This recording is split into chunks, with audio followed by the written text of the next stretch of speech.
I wanted to just go to record a video where I kind of delve more deeply into my vision for Stitchers on the Mend, so that those of you who have expressed interest to me to be a founding member can get a more clear picture in your head of what my vision is and where I see it going. As I said before, this is a work in progress. What I say tonight may change, but I have tried to put together just kind of the basic structure and what I envision. And that's also why I'm going to need you, founding members, because I'll rely on your input to tell me, which things you think are the most helpful, and which things you think maybe are not as good a use of your time. But I wanted to tell you a little bit of the story of this shrug that I'm wearing. So I'm going to try to sit up and kind of lower this so you can see it better. So this is it. And I kind of created these frilly sleeve things. I don't know how well they work. I might decide to change them, but that was what I decided on at the time. But those of you who are familiar with Natalie Channon might recognize this shrug as being from one of her patterns and some of her techniques. So I'm going to go into just a little bit Natalie Channon and what she's about. Some of you may already be familiar with her, but I came across her through at the time it was Blueprint, through a Blueprint class.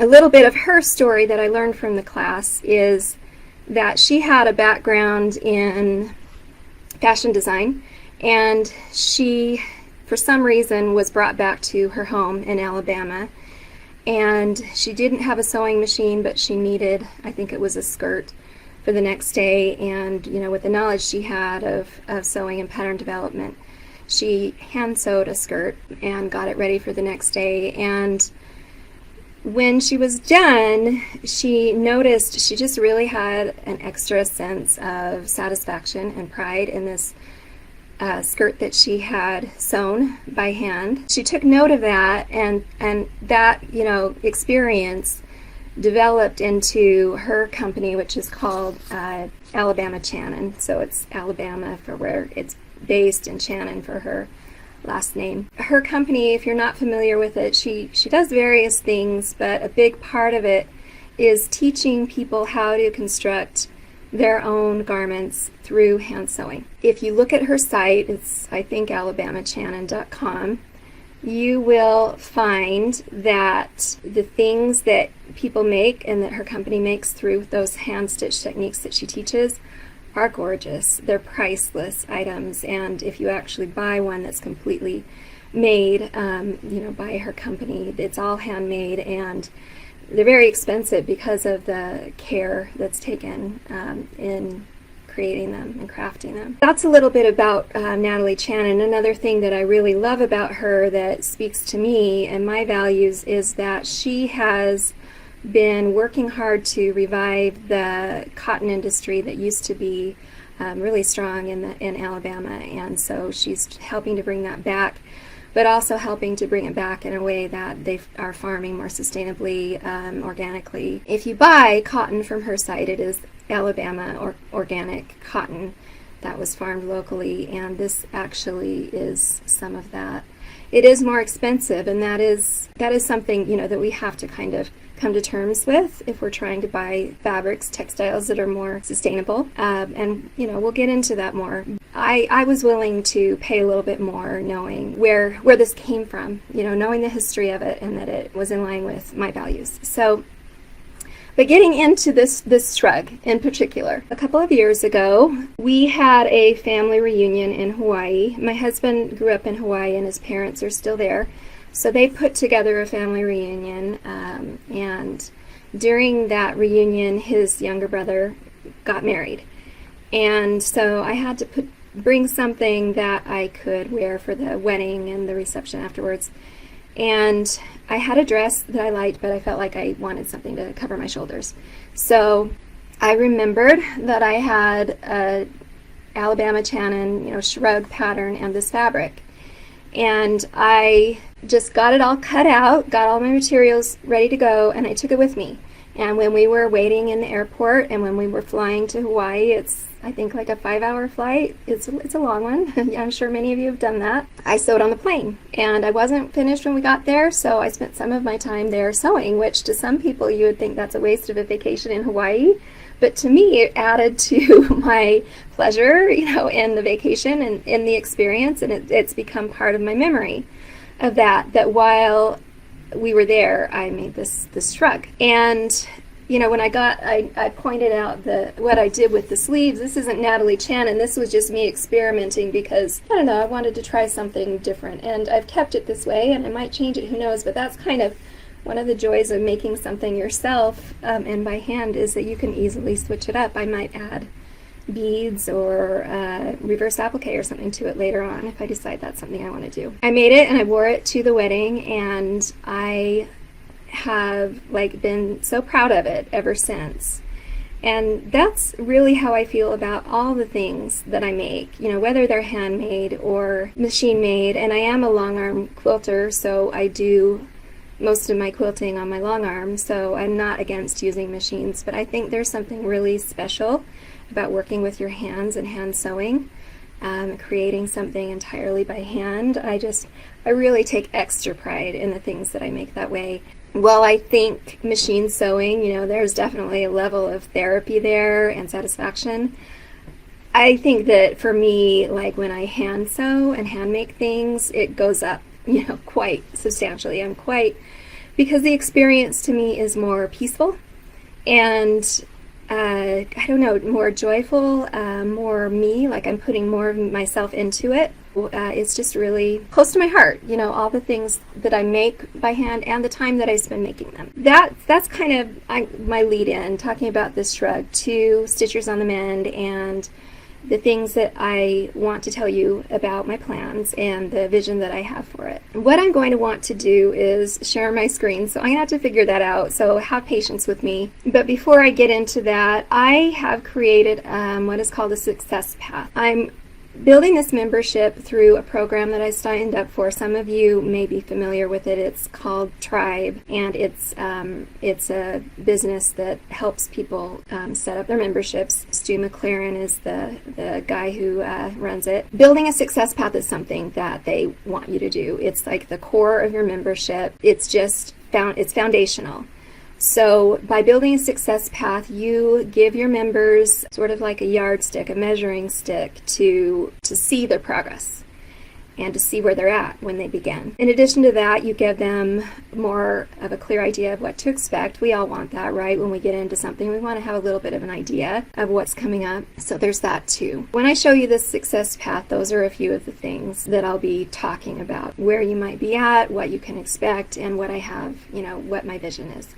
So I'm going to go ahead, I have it loaded up onto, let's move this a little closer, onto my website, and I did provide you a link to that, so you can go back there anytime, and if I can always email it to you also at any time if you need it. If you're trying to find this in the future, you're going to want to come to my dapplethingsbyamy.com webpage. You'll look, there is a link here. Right now this links to the founding member. Basically it's the email that I sent you a couple weeks ago. But if you're trying to find the success path, you'll come up to the menu up here where it says Stitchers on the Mend, and then SOME. I made an acronym out of Stitchers on the Mend, and it is SOME. So if you see that, that's what it means, is Stitchers on the Mend. So SOME success path. And then it'll be hard to read if you keep it at the regular size, so you're going to need to hit Control and then plus on your keyboard, and that will help you to zoom in. And if you want to zoom out, you can hit Control minus. So let's take a look at this. I have broken it down into stages. So we've got 6 different stages, starting with Stage 1, Fearlessly Focusing, Stage 2, Mindfully Mending, Stage 3, Carefully Choosing, Stage 4, Engaging, Stage 5, upping your upcycling, and stage 6, staying slow. So I broken this into stages that I thought were logical. They don't all necessarily build on each other. In some cases they do, but mainly I just tried to put them in an order that made sense to me. If you are working this program and you want to jump around, you can do that. And you are going to have access to all past content for as long as you're a member. So if you do want to go back and rewatch one of the modules for, stage 2 or whatever, you can do that at any time. And I will have a members site set up where all of this content will be. It's not going to all be on Facebook. Facebook is mainly going to be where we touch base, where we connect with each other and socialize. And if I do Facebook Lives, of course, it'll be there. So things like that will be on Facebook, but the modules and the course content, and I say course content, this isn't a course per se, but in some ways it will be structured similarly to a course, and I may take parts of it and turn them into courses sometime in the future. But for now, it's all just part of the membership that you will get. And each stage is going to have modules for you to work through. So let's start with stage 1, which is fearlessly focusing. Now down below in that sort of mint colored box below the hexagon, I have put in those areas a description of what someone in this stage, what their life might look like, what they may be experiencing and going through in relation to their creative practice or their stitching practice. So if you read through these and you recognize yourself, in particular in one of these stages, that will help you know where you're getting started, and then as you progress, it'll help you to see your progression.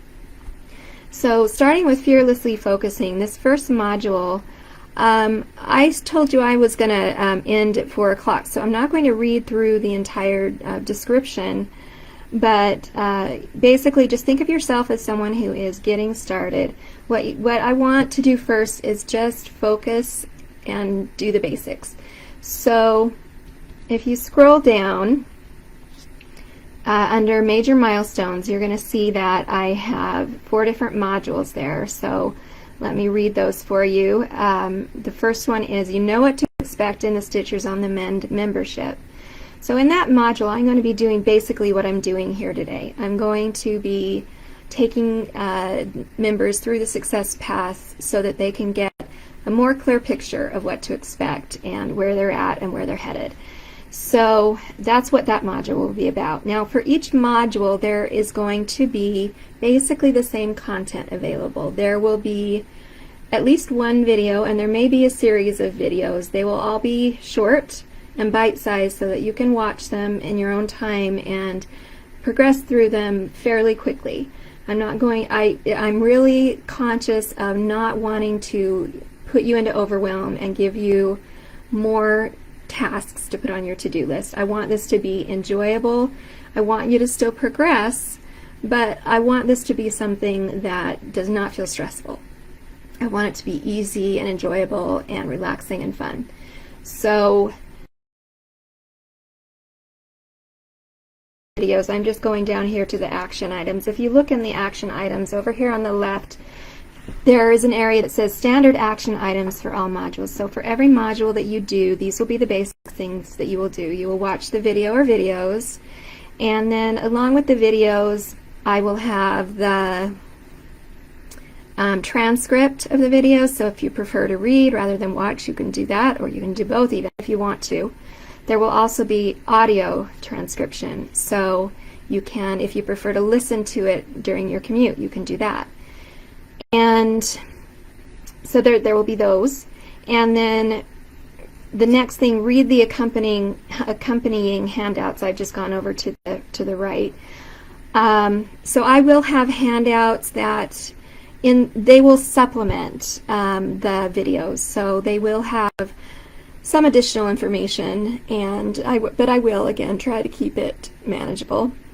And then read or watch one or more of the additional media recommendations. So I am going to give you just a PDF file, a list of additional resources that you can read. And I would like you to just choose one, and some of them will be very short, others will be longer, and you can choose what you feel like is right for you or most interesting for you, and just read it or watch it. There may be YouTube videos on there, blog posts, there may even be books or chapters of books, things like that. So that's what the additional media recommendations is going to be, and whatever I have listed in there will support the topic for the module. And then finally, complete the module worksheet.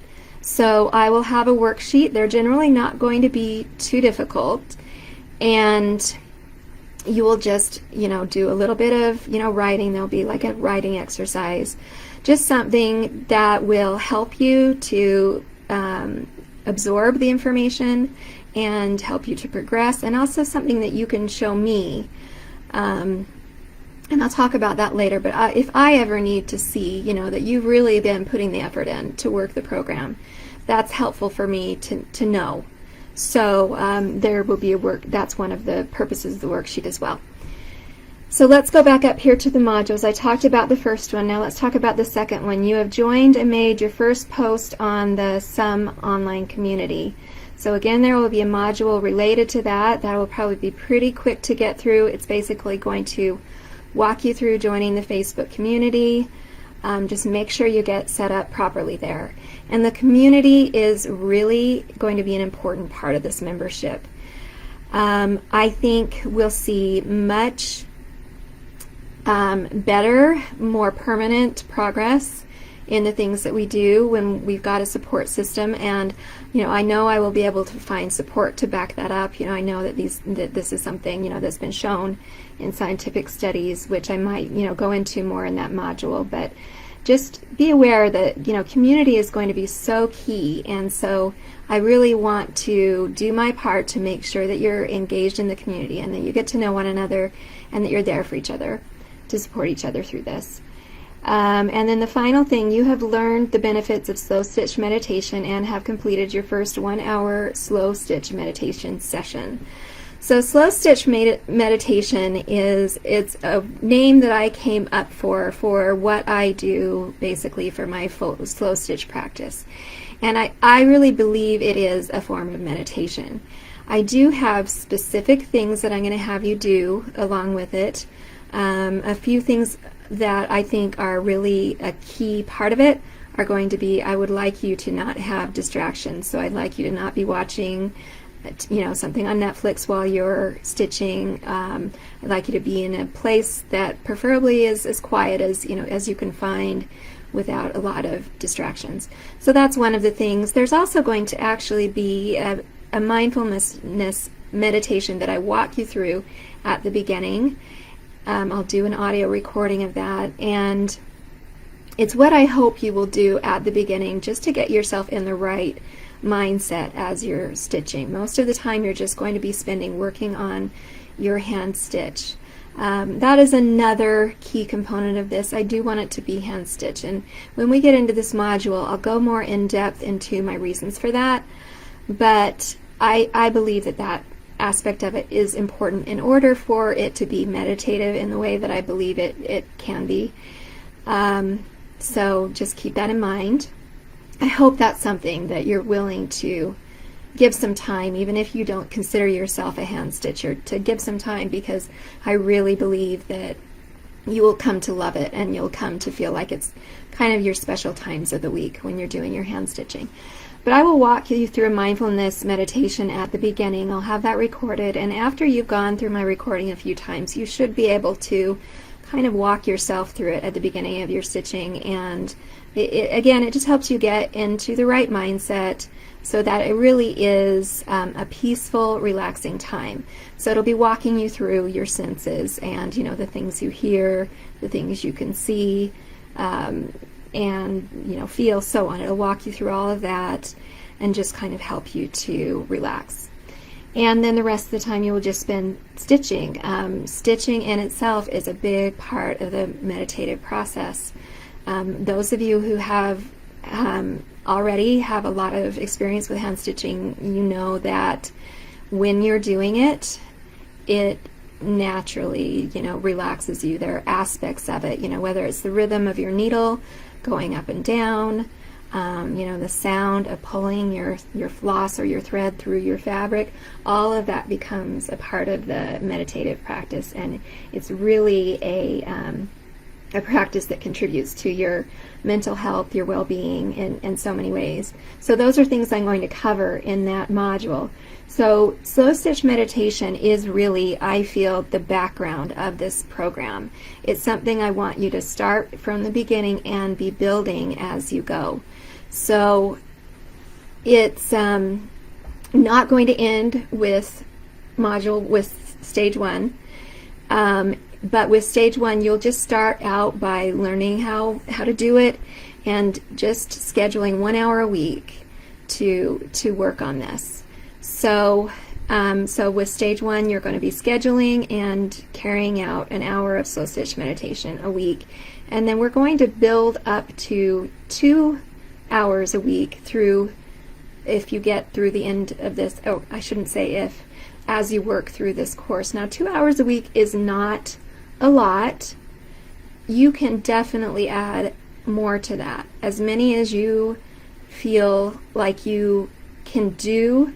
I just want to make sure that it doesn't become overwhelming for you, that it doesn't become prescriptive, I guess. I don't know if that's the right word, compulsive, but I want to make sure you keep it to an amount that is enjoyable and not stressful. So I'm only building up to 2. As you're working through these stages, you can go much higher than that. My preference is around 3 hours a week. Sometimes I do more. All right, so let's move on to stage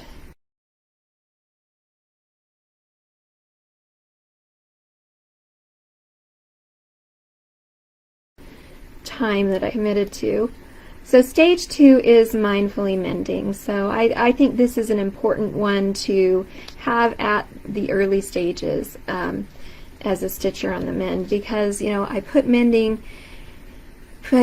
stitcher on the mend. I put mend in the name of the group partly for a reason. I think mending is a practice that has fallen by the wayside, especially with fast fashion becoming the prevalent, the way that we consume, textiles and fashion. Mending is something that I feel like we've lost that could really do so much good to us and to the world we live in, by not being as much of a consumer and throwaway culture. I think we'll get an incredible sense of satisfaction from that. And our world, our planet will be healthier. We'll be requiring less from it. The more this type of movement spreads, the less we will consume of new products, and the longer we'll extend their life cycles.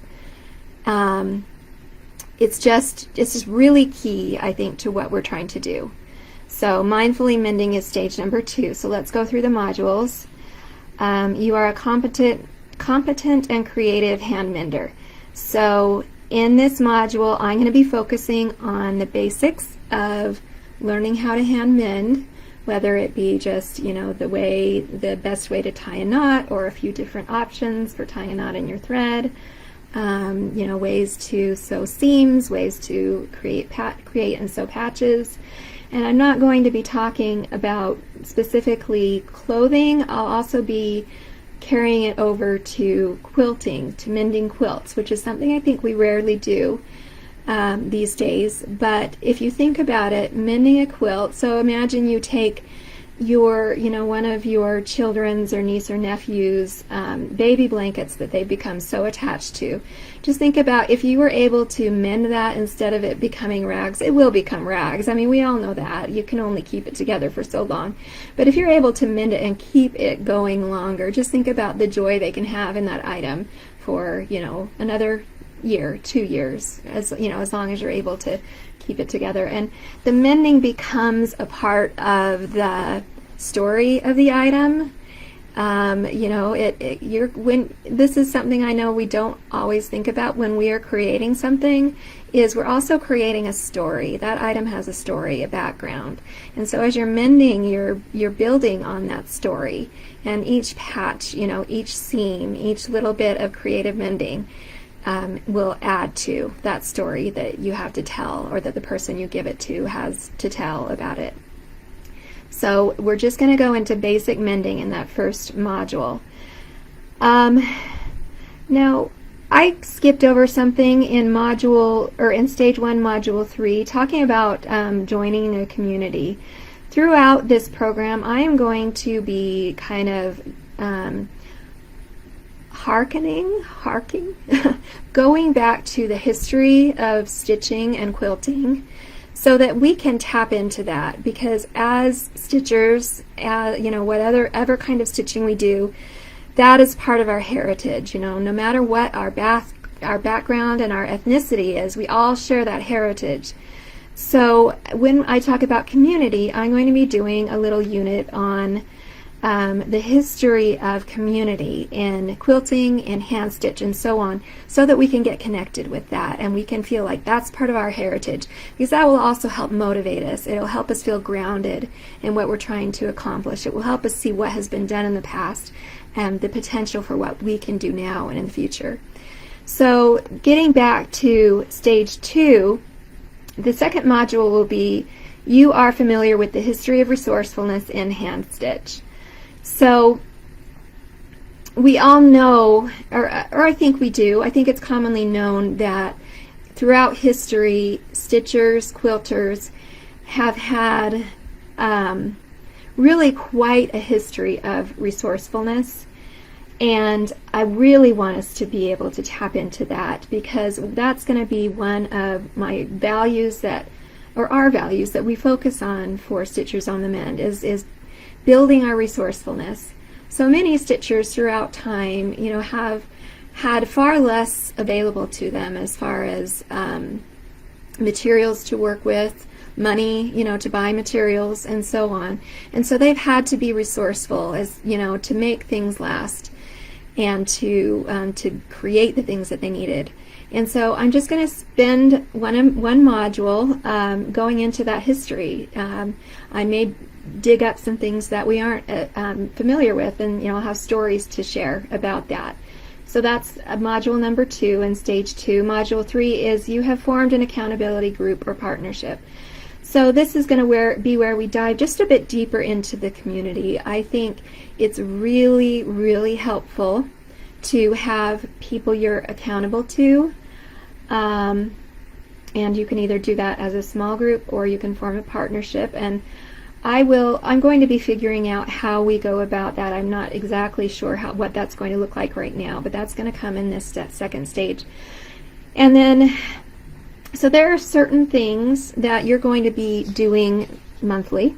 So if you scroll down to the bottom again under action items and look over here to the right where it says Stitchers on the Mend Basic Practices. So let me walk you through those. First one, you check in with your accountability group or partner once a week. Okay, so that's what I'm talking about here. So I'd like you to get in the habit, establish a time when you and your partner or your group can get together. I think that would be great if you can do that, whether it's through Facebook or, Messenger, whatever. If you can't all get together at the same time, then you can send, you can use Marco Polo, you can use GroupMe, you can use some kind of an app to message each other, just as long as you're checking in, that one time a week. To just, there will be things like the slow stitch meditation that will be habits that we're building that you can check in with each other about, just to see how you're doing, and to support each other, give each other encouragement. So that's going to be something that you'll be doing regularly. And then you spend 2 hours per week in slow stitch meditation, and you answer the slow stitch meditation review questions in your journal after each session, as explained in stage 1, module 3. So I've mentioned I want that slow stitch to become a regular habit. I'm going to have just a little, a couple of questions for you to answer, maybe one at the beginning and one in the end, something that you can really, quickly answer in a journal just to gauge how you felt when you started, how you felt at the end, any insights you may have had, that kind of thing. So it's not going to be big, but I would like you to keep just a little something like that in a journal. So that's something you'll do weekly when you do slow stitch meditation. And then you continue to participate in monthly SUM meetings as outlined in Stage 1 Module 2 onboarding. So did I create an onboarding module? Well, that might be what that turns into. Now, the monthly meetings, this is something where I am really going to want your input as far as what to include in them, or even if they're necessary. These meetings are something that I'm a little on the fence about. And so I want to know through your input, first of all, what you think would be most helpful to you to have in the meetings, whether you feel like you need the meetings, that kind of thing. I have ideas of things that I'd like to cover in the meetings. One thing we can do, and we could even make an extra meeting, a separate meeting for this monthly, would be just to spend time hand stitching together. It can be a time for us to get to know each other, enjoy the community. So that would be separate from the monthly meeting though, but it would be something we could do. The monthly meeting, I would like to answer questions, do a little Q&A. I would like to, have us maybe work around a theme. We might kind of all give our ideas, our input about that theme, talk about our experiences. Also, when we get to stage 6, I put this very last, but we're definitely going to want to spend some time talking about things like how we can improve with our shopping. If we feel like we have shopping addictions, or we'd maybe just like to curb it back a little bit, that's something we can, work into the monthly meetings. I know, I go to a group support system that's called Recovery International, and we have a kind of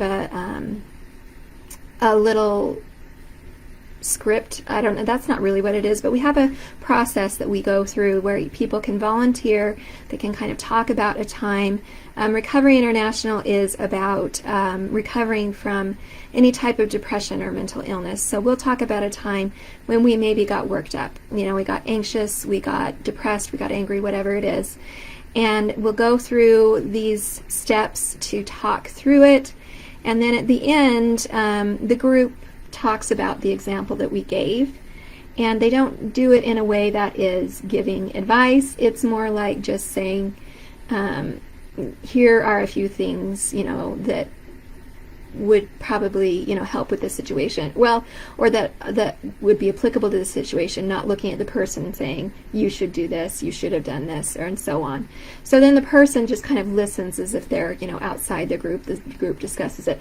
So I might want to do something like that, something based on that, related to shopping and spending, or beginning projects, that you don't finish that keep piling up.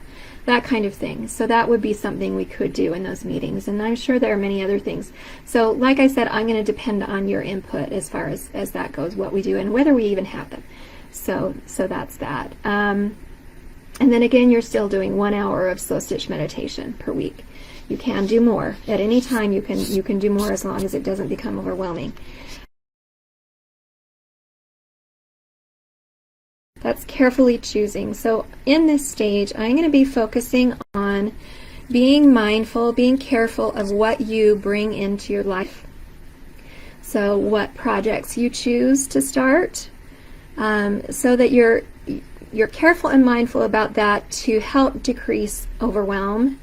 Even though we all get excited about starting a new project and buying new fabric and so on, for most of it, if we don't kind of have boundaries, or we don't keep ourselves in check to an extent, it becomes overwhelming rather than enjoyable, and we feel like we're surrounded by unfinished products and clutter, unfinished projects and products and clutter. So we're going to be talking about that. So the first module, you understand the hidden costs of cheap textiles. So this is just going to be going a little bit more into current events as a little bit of motivation for you, things to think about, when you're deciding, do I want to start a new project or do I want to buy the fabric? So that you know what went into producing that, and you're a little bit more, I'm sure many of you are already quite educated, but hopefully we'll all be a little more educated, from working through this program about what the costs, the actual costs of are of these products, these textiles that we are purchasing, that we're consuming.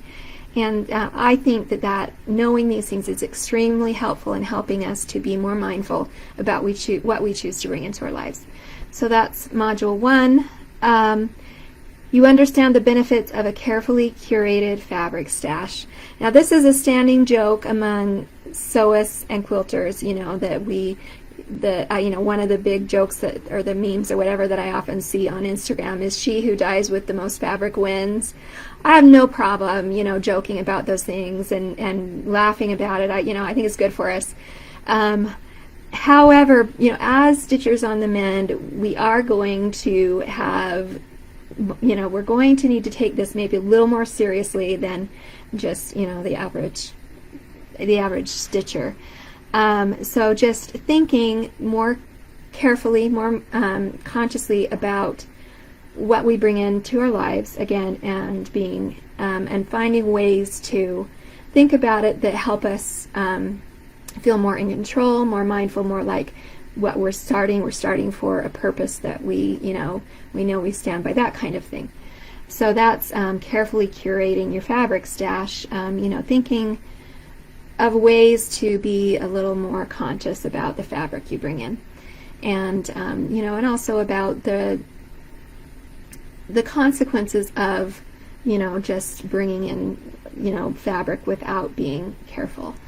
So then the next module, stage 3, module 3, the advantages of culling your stash, your tools, and your projects. So culling, curating is more like bringing in and being really mindful about what you bring in, what you do with it, where you arrange it, that type of thing. Culling is more getting rid of or releasing. I like to think of it as releasing. Probably we've all had the experience of decluttering a closet, some part of our house, and what a good feeling it is to get rid of the things in there that you no longer use, the things you don't even know why you bought them in the first place.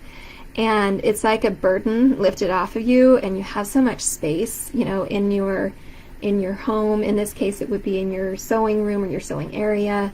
You feel like you can breathe. It's really a physical sensation when you do it, of more ease, more room to breathe. And so we're going to be talking about culling and ways of culling your fabric stash, culling your projects even, which I know that's really hard to do, but sometimes you may feel better releasing a project that you've started rather than holding on to it and saying, I'm going to finish that someday. So we'll be talking about that. And even, machines you may no longer use, things that you bought that you realize are just taking up space and feeling like a burden to you now. And then the last module for stage 3, you have chosen your top 3 projects and committed to focus on them.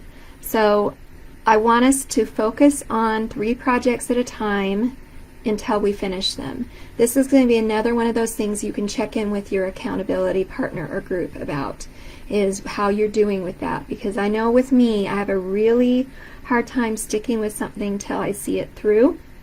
That's part of the reason slow stitch meditation is good, because it brings you into that slow space, that space where you're kind of in the middle, where things slow down. You don't get that initial, that dopamine rush that you got when you started and you were planning and you were buying. I think of it as the slow stage, and slow stitch meditation is helping you learn to settle in to that slow stage. So in stage 3, I'm going to have you choose your top 3. Now there will be some guidelines you can use as to choose your top 3. I'd like you to have one project that is portable that you can take with you when you go places if you choose to. I'd like you to so that will probably be hand stitch. I would like you to have one that Oh, well, yes, one, if you are a machine stitcher, then choose one that's machine stitch, that you can be working on till you see it through to the end. And then as far as the other one goes, this one could be hand stitch or machine stitch, just a project that maybe you like to work on when you're watching TV. It's okay if you distract yourself when you're working, as long as you're not in your slow stitch meditation time, I have no problem with distractions. Just one more project that you can maybe keep, confined in a space in your home where you like to sit and work on it, just ready there to work on, okay? So, and I chose 3, partly just because 3 is sort of like, a magical number. It seems balanced. But also so that you be sure you have kind of a variety. And you're going to use, guidelines such as, when do you need to have them done, maybe how long have you had them, that kind of thing, to help you decide which ones to choose. If you've got something that's coming up soon and you don't choose it as one of your top 3, you maybe would have to give up one of your top 3 to grab it and focus on it. So you got to think a little bit ahead. All right, moving on. Go through these last 3 fairly quickly. Stage 4 is engaging. So module 1, the advantages of using natural and local fibers and dyes. So this is going to be something that for many of you will just be educational, so your options, that that you have other options other than buying fabric at the fabric store that has maybe not been farmed or produced sustainably or ethically. So what some of your other options are, and what's available to you should you choose to do it. Now when you're doing stage, let's see, this is stage 4 and stage 5, I will ask you to experiment with some of these things just to get an idea of if they're for you. I'm not going to require anybody to do these things, but you might find that doing these things like using natural dyes and so on actually help build on having a slower life for you, because to do these things you have to actually kind of slow down. You've got to maybe grow your dye plants or forage them, which I've done a little bit of. It's actually really fun. It makes you get out, go for a hike. But I lost my train of thought. But yes, it helps you, it becomes part of living a slow life, a more natural life, a more sustainable life. So it can be actually a really big benefit to slowing down and being less stressed. But if you think that these things, if adding them to your life would be more stressful and more overwhelming for you, and they're just not for you, they're not your kind of thing, then this will kind of help you decide that. And I'm not going to get after you and insist that you work in exactly this way.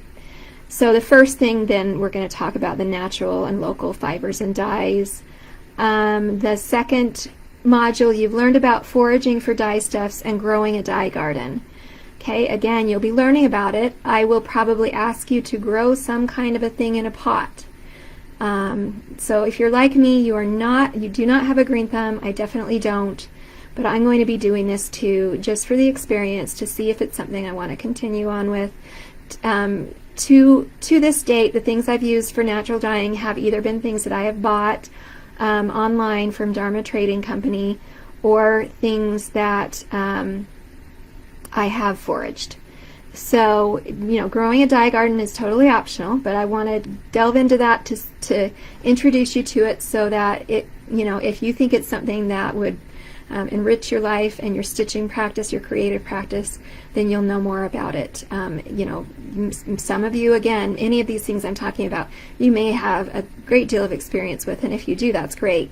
You'll be a great founding member, because you'll be able to bring your experience to, with, say, natural dyes to this, and be able to share your stories, and I would love to hear them.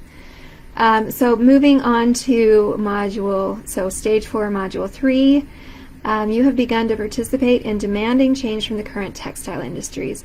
Now this is really, I know, an intimidating thing. It's going to be intimidating it is to me, and it may be to many of you. But I'm going to try to make it as easy as possible.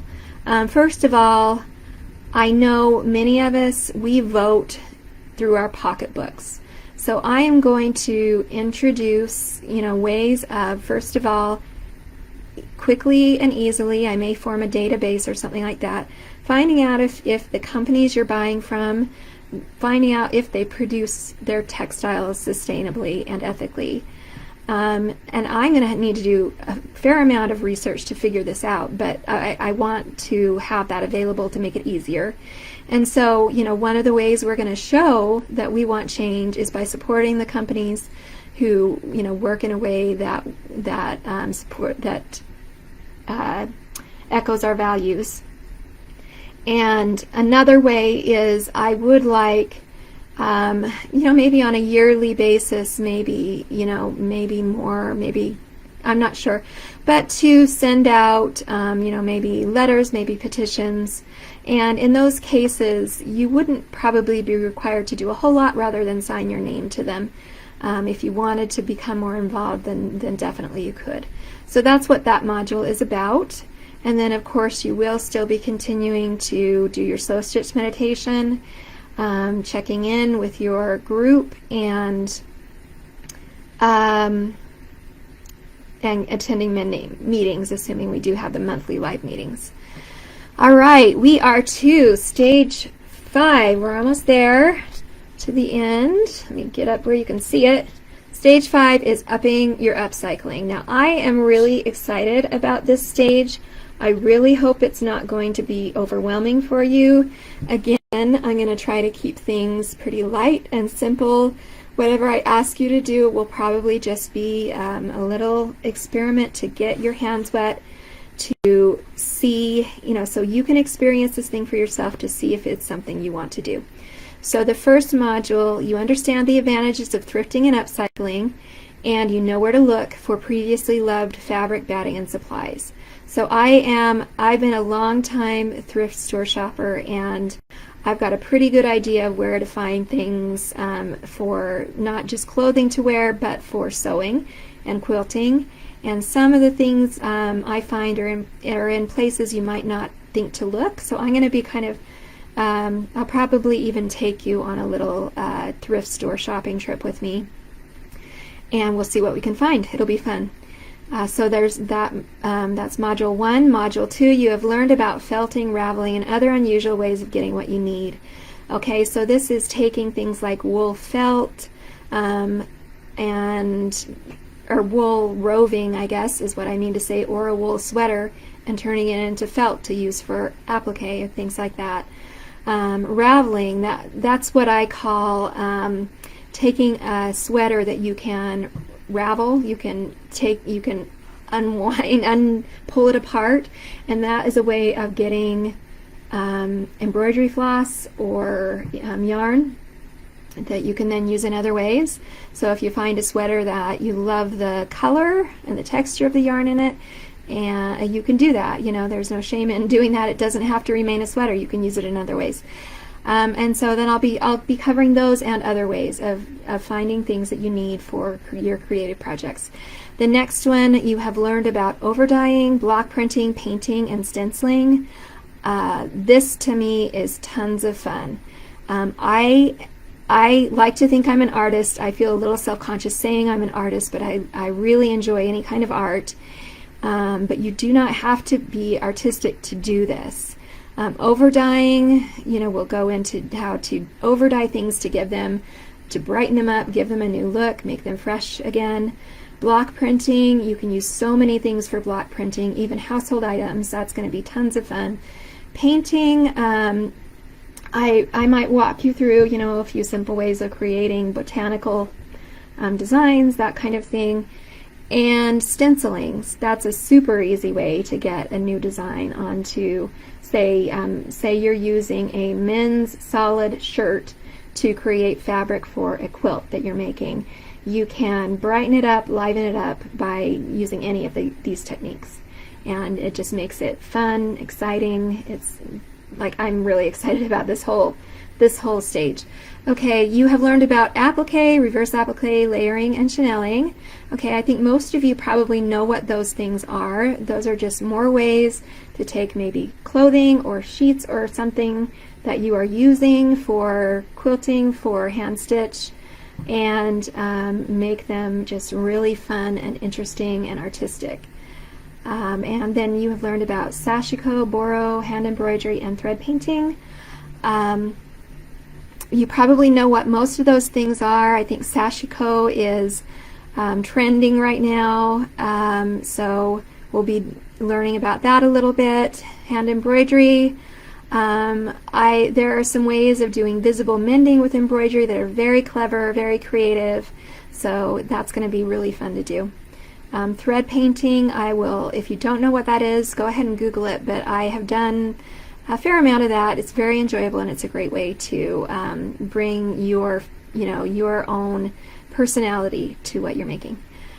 And that's actually using a machine, so some of you may enjoy that.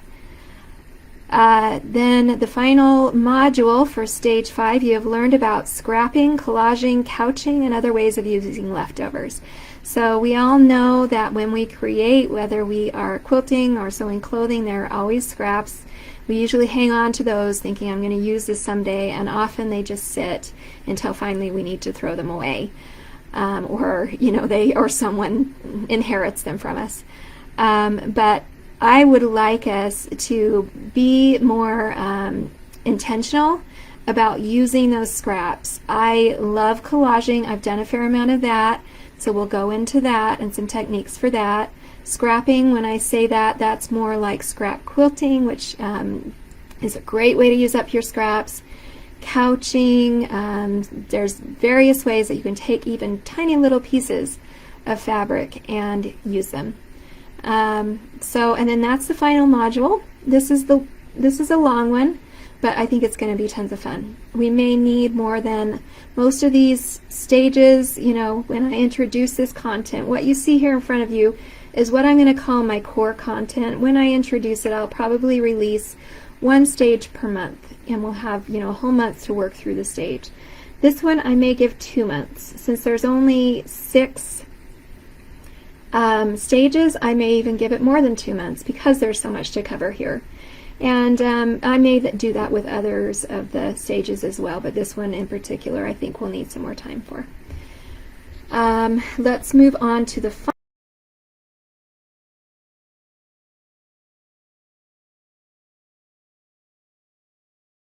maintaining and continuing what you've learned in the previous stages, and continuing to do it throughout the rest of your life, and building on it as well, so that it's not just a fad that something that you did 2 years ago. This becomes a way of life for you. So module 1, you have a better understanding of the psychology behind shiny object syndrome, shopping addictions, and creation procrastination. I made up that word, creation procrastination, but I think you probably have an idea what that's all about. If you're anything like me, you're excited about a project in the beginning, and then it kind of fizzles out, and then it feels like you kind of have to force yourself to keep working on it or to get back to it. So that's what that means. But these other things, shiny object syndrome, shopping addictions, I'm sure you're familiar with those terms. I am not a psychologist or a therapist, and so I am by no means going to be giving you professional advice on this. I may give advice based on things that I've read or learned or researched for this module, but also later on down the line, I don't know if I'll do it for this core content, but I would like to bring in experts to talk on these subjects. So just you would have that to look forward to in the future.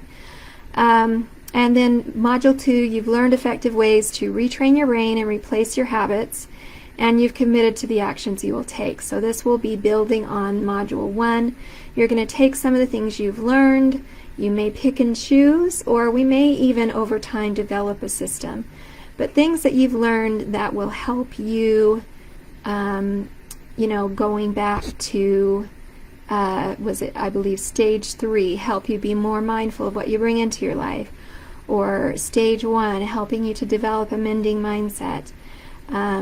So you will kind of choose the things that you want to do that will help you to continue to make progress, to continue to build on the progress you've made.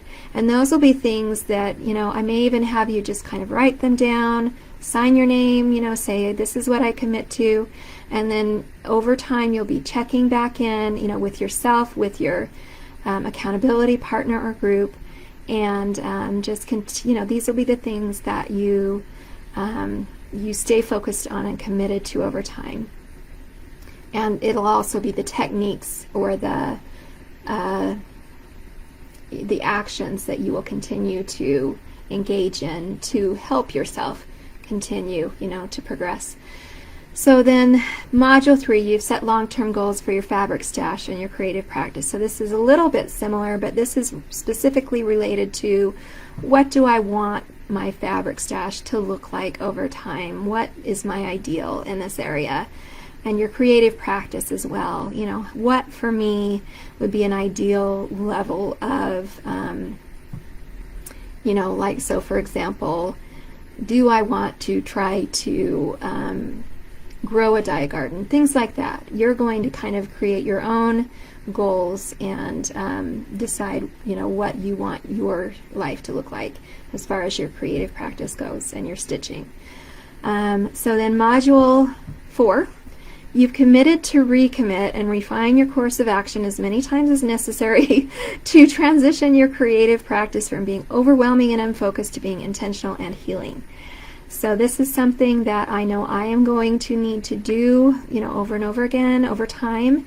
And I am thinking for this membership, we will probably set aside a time, same time every year, where we review our creative practice, we review the goals that we've set, we review the actions that we've committed to take, and we just kind of look at it objectively and see if what we've chosen still speaks to us, what we've chosen, if it works for us. I think, and recommitting as well. So I think that this is really important because I know I can get distracted pretty easily, and that's part of the reason that that I have so many unfinished projects and so on. So this is going to be key, is doing that recommitment, and we probably will do it together at a specific time every year. You can do it on your own, quarterly or however you'd like, or with your partner, separately from this time. But as a membership, as a group, we will probably do this one time a year, maybe twice. We'll see. And then finally, or not finally, next module, or this would be more of an action item. I could make a module out of it. You have created your first quilt, fiber art, or article of clothing using 75% thrifted and upcycled materials. Now this one, I know this is a lofty goal, so I'm going to need your input on this, whether you feel like it is helpful to you or overwhelming. And so I'm keeping it on here for now because I would like to see it be a goal that we work toward. Creating things with, I'm going to say at least 75% thrifted or upcycled. But I will need your feedback on how you feel about that. Is it too much? Is it necessary? I'd like to know. And then you have participated in your first some challenge, competition, or exhibit. So I am going to be doing challenges for our members. I am going to be doing competitions even, and exhibits. So for example, I may create a competition or challenge surrounding a theme, like a certain percent, using a certain percent of upcycled materials, or using natural dyes, things like that, or even using like unusual materials like plastic bags to create other things, to do embroidery, things like that. I will create challenges or competitions based on themes like that, and it will be optional whether you participate or don't, but I'm going to try really hard to make this worth your while. I'm going to have awards, and I want to do exhibits, and we will do online exhibits of all of the things, all of the submissions, but I would also like to do live in-person traveling exhibits, because there's just really nothing else like seeing these things in person. It's just a totally different experience, and I really want us to create exhibits that inspire, other people to want to create in the same ways that we are, and to want to be more, even if they don't join, this membership and this movement, to want to maybe make small changes in their creative practice, in their quilting, in their fiber art, and so on. If they aren't already working this way, I'm hoping it will inspire them. So that's what that's all about. I'm really super excited about that, and I hope that you are too. And I'm definitely going to want input from you on this as well. Okay, and then again, you're going to want to continue to perform the basic practices. Now, I was going to have you working up to 2 hours per week. I don't think I put that in here. I probably would have wanted you to start that around stage 4. So at stage 4, I'll have you working up to 2 hours of slow stitch meditation a week. And then from there, you can build if you choose. I'd like to see all of us doing at least 3 hours a week. Okay, so that I've gone through the whole success path. That's what I am working on building, and what you have to look forward to, what we all have to look forward to. I am really, really, really excited about this. I hope you are too. So I want to also show you how you can actually officially join as a founding member of Stitchers on the Mend. So the way that I have set up for you to do that is going to still be here on my website, where you've got the Stitchers on the Mend. There's a drop down menu. You're going to go down to, and if again, this is dappledthingsbyamy.com. So you're going to bring up this pull down menu, drop down menu, and you will go down to founding member plans and pricing. So this is where I have a little surprise for you. I have come up with a yearly option. So that actually, even though your monthly price is quite low, that will bring it down even more. So right now, as a founding member, if you sign up for the monthly plan, you will be paying $6.99 a month, and this is set up so that it will automatically be either charged to your credit card. I believe there are multiple ways you can pay. You can use PayPal, but you would click on one of these buttons, depending on which one you're choosing, to go ahead and start the payments. So you have that monthly option, and you can cancel your membership at any time. The policy that I am going to go by, at least for now, it could change, but this is what makes sense to me right now, is that you can, anything that you've paid in advance that you haven't, already, spent that time in Stitchers on the Mend and consumed, that content, you can get that automatically refunded if you choose to cancel your membership. Anything previous, any months that you've already been through, what I would like is, I would just like to see that you've been working the program, and I'd like to hear from you, that you've worked it, but you really haven't maybe gotten the benefit that you expected, or you haven't been able to work it into your life, it hasn't helped you reduce your overwhelm, whatever it may be. If that's how you feel, I would just like to see that you have been filling out the worksheets and working the program, and once I've seen that, you can get a refund for every that for previous months, up to when you started, if necessary. And that I think that's going to just we'll work it out. I'll work with you on that.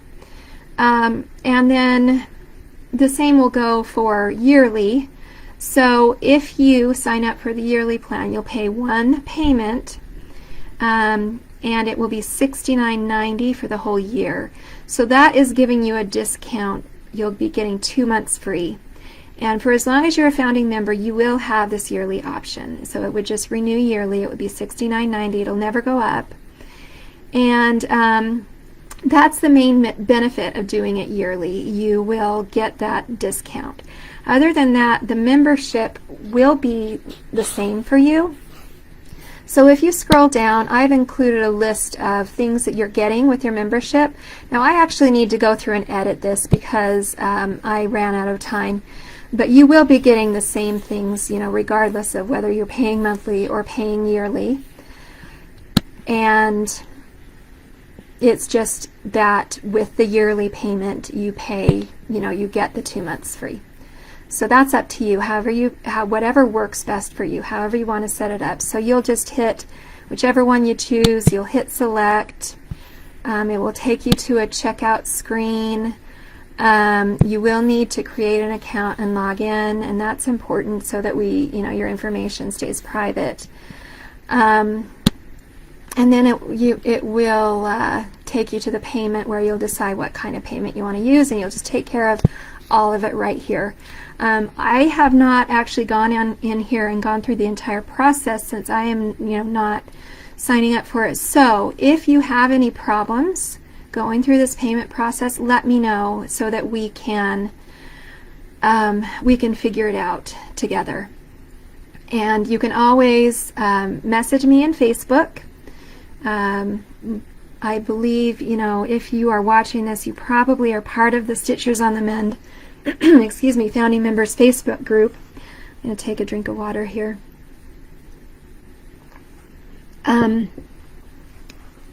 So you can go ahead and get on there and message me there. That's probably a good way to do it, or just message me through my my main Facebook. It's Amy Colleen Humphreys Robertson. A little bit long, but I kept my middle name and my last name all together in my Facebook. You can send me a message that way too. Or you can email me at amy@dappledthingsquilting.com. That's spelled AMY@DAPPLEDTHINGS quilting QUILTING.com. Okay? So you can contact me any of those ways. You can contact me through Instagram. I'm Dappled Things by Amy on Instagram. Whatever is most convenient for you. We can even do a Zoom call or Marco Polo, whatever you feel most comfortable with, and I can help you with any problems you may have with whether it's getting signed up with this monthly payment or yearly payment or anything else that you need help with. Right now I don't have customer service, I don't have marketing. I'm planning to grow to where I do have support in those ways, but right now it's just me, so you'll be dealing directly with me. Let me see if there's anything else I wanted to say. Oh, well, what I actually would like to do with this is I would like you to begin the, sign up for this payment option, whatever you choose, in the beginning of July. Since we're nearly at the end of June, I don't want you to be paying, for June. So go ahead and wait. We're just, 3-4 days away from July 1st. So sometime between July 1st and July 5th, go ahead and get on here and just set up your payment and get that all taken care of. Once you've done that, I will be extremely excited because that means you are with me and we will get going. So there's not going to be a whole lot right at first. I will want to get started on developing the logo for Stitchers on the Mend, and I don't know if you remember, but I'm going to include you in that. I'm going to ask you to submit your ideas. We'll probably do some kind of a blind vote or something like that, and I will submit my ideas too, and we'll just see what everybody likes the best. And when we've chosen the logo that we want to use, I am going to stitch out a pin. I'm going to hand make it because I believe so much, in using upcycled materials in hand stitch that I'm going to hand make a pin for each of you. You're my founding members. You are special to me. I'm going to do that just for each one of you. And so that's one thing that I want to get started on right at the beginning, is having you think about your ideas for logos, submitting them, and we'll get that going. I think that'll be really fun, and I'll give you more details on that next month, and kind of give you a date, you know, to have them your ideas submitted by, and I'll set up the voting and so forth. So that's going to be the first thing we're going to do, and then also I am going to begin working on this core content. Now, I probably will not release the core content for stage 1 until probably near the end of July, but I think we'll have plenty to keep us busy, you know, until then. I'll be giving you updates. You know, should I want any input, I will, you know, send you emails. I'm going to be very mindful of not asking for, you know, too much of your time on this.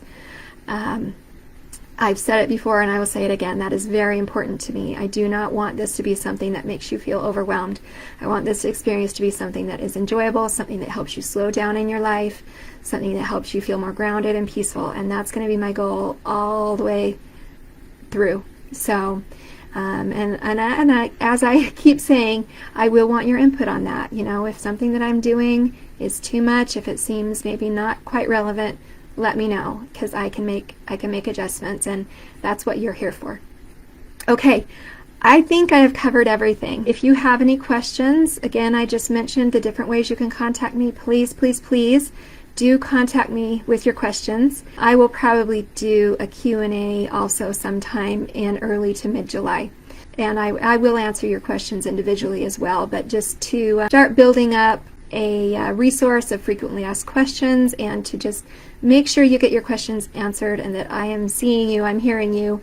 I will be doing regular Q&As as well. I can see this, you know, spreading and picking up momentum, being awesome program to just help creatives, you know, stitchers, to build a practice that they just feel amazing about, and that they feel is actually not just creating beautiful things, but actually helping to create, you know, a more beautiful planet, to where we feel at peace about our consumption in this small area. For some of us, it's a very big area. But for me, when I decided that I wanted to try to create a more sustainable hand stitch practice, it wasn't that I thought I was consuming really a ton in that area. There are areas of my life that would have a bigger impact, but I didn't want to feel like my hobby, my thing that I did for enjoyment, was polluting the environment or causing, you know, any kind of pain to a textile worker or anything like that. And so that's what started this for me. And so I hope that, you know, we're all going to get to a place where we feel just completely at peace and good about how we spend our creative time. So with that, I am going to go ahead and close, and I would love your comments after you watch this video. I'm just going to express my gratitude one final time. I love you all. I know I'm going to just really enjoy getting to know you and working with you. I'm just really excited. Let me know if you have questions. Thanks a lot.